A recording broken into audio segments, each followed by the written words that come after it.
Hi there, welcome to part 4 of this video.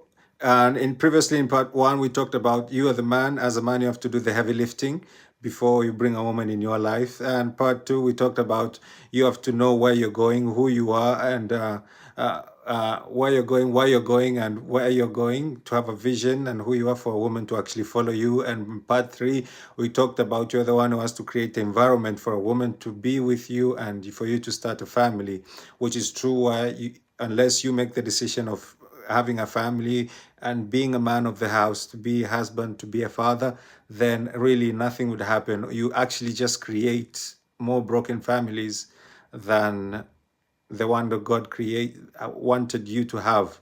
And as a man, we have a responsibility to take responsibility over our lives. You can't just tell a woman you love them. You make a woman pregnant, have a kid, and you just bail on that kid, on that woman. It's not what God intended for us. God intended for us to have a family. As a man, your responsibility is to create a family that would emulate God's love to the earth. When God wanted to speak to the human beings, He used a man to speak to them. If you read the book of Hosea, you find this prophet was told to marry a prostitute.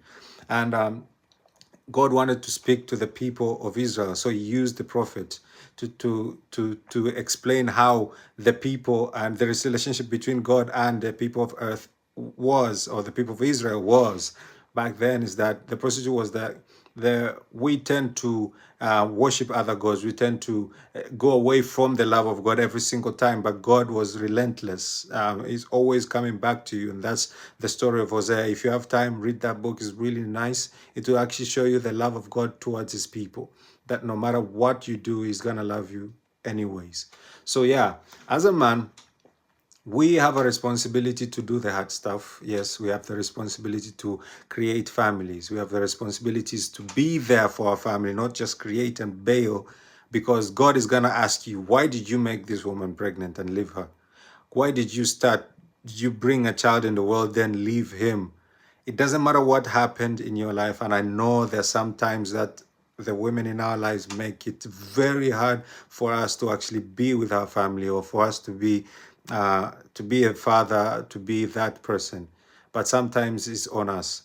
But even though that happens, we have a responsibility to step up and be the father, be the husband, or be the person that will actually be there, even if you can't be the husband at the moment. But you have to be that man that people can look up to. So if you failed once, you have a responsibility to do it the second time very well.